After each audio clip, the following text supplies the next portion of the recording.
Suppose एक vector है 3D coordinate system में, इसको नाम देते हैं u वेक्टर।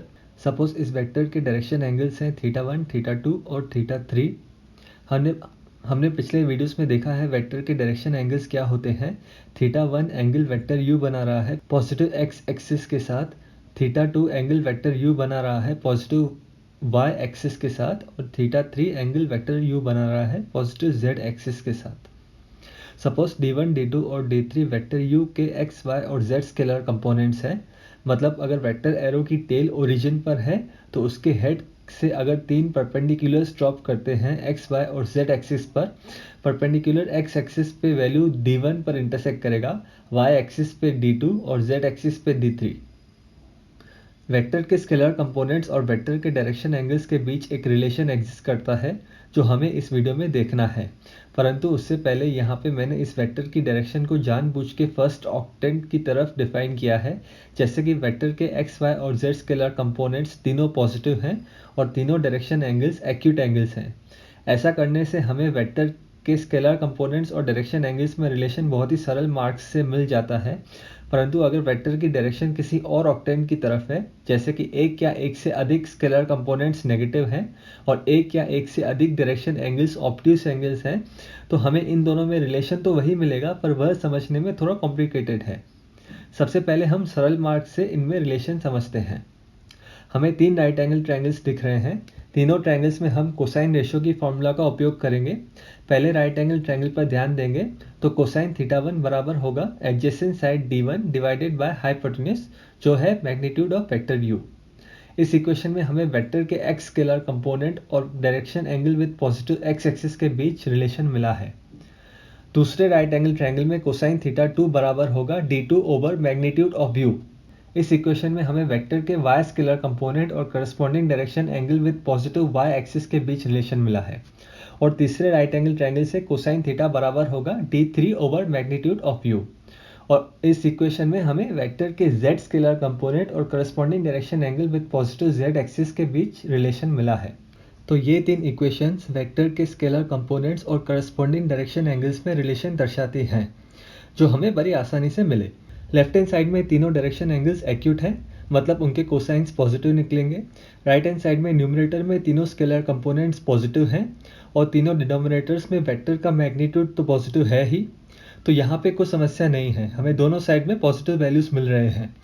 पर सपोज अभी हमने वेक्टर की डायरेक्शन को थर्ड ऑक्टेंट की तरफ डिफाइन किया है, जैसे कि x और y स्केलर कंपोनेंट्स d1 और d2 नेगेटिव हैं। तो अगर पहले वाले राइट एंगल ट्रायंगल में देखेंगे, यहाँ पे जो नेगेटिव x एक्सिस के साथ बना रहा है वेक्टर, ये वाला एंगल है 180 माइनस θ1। θ1 वेक्टर का डायरेक्शन एंगल है पॉजिटिव x एक्सिस के साथ, तो नेगेटिव x एक्सिस के साथ एंगल बनेगा 180 माइनस θ1। 180 माइनस θ1 एक्यूट एंगल है, क्योंकि राइट एंगल ट्रायंगल में सबसे बड़ा एंगल 90 डिग्रीज होता है, तो बाकी दोनों एंगल्स एक्यूट हुए। इसका मतलब हमारा डायरेक्शन एंगल θ1 ऑब्ट्यूस एंगल है। जब भी वेक्टर का स्केलर कंपोनेंट नेगेटिव होता है, उसका corresponding direction angle obtuse angle होता है, और अगर स्केलर कंपोनेंट पॉजिटिव है तो corresponding direction angle acute angle होता है। अभी कोसाइन रेशियो की फॉर्मूला अप्लाई करेंगे यहाँ पे, तो हमें मिलेगा cosine 180 minus θ1 equal to adjacent side modulus of d1 divided by magnitude of vector u।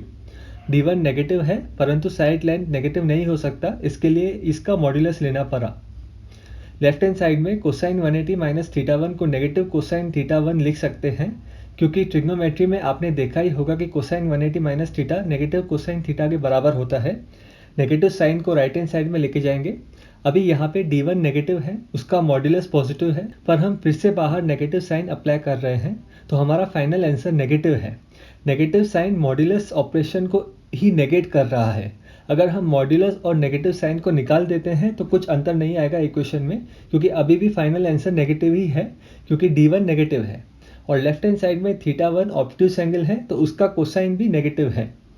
आप देख सकते हैं हमें x स्केलर कंपोनेंट और corresponding direction angle with positive x axis में वही रिलेशन मिला जो पहले केस में मिला था, जब वेक्टर की डायरेक्शन फर्स्ट ऑक्टेंट में थी। उसी तरह से अगर हम दूसरे राइट एंगल ट्रायंगल में देखते हैं, y स्केलर कंपोनेंट नेगेटिव है, तो ये एंगल होगा 180 माइनस θ2। कोसाइन 180 माइनस θ2 बराबर होगा modulus d2 over magnitude of u।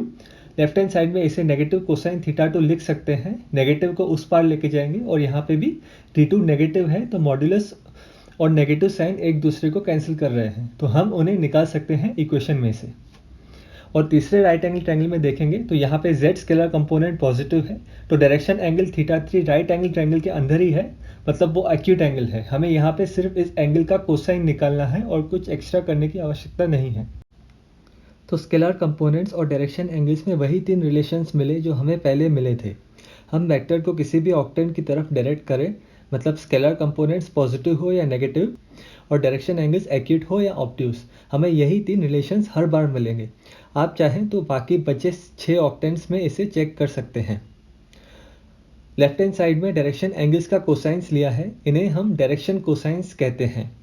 आने वाले वीडियोस में हम वेक्टर के स्केलर कंपोनेंट्स और वेक्टर के डायरेक्शन कोसाइंस के इस रिलेशन के ऊपर कुछ प्रॉब्लम्स देखेंगे। इस वीडियो को देखने के लिए धन्यवाद।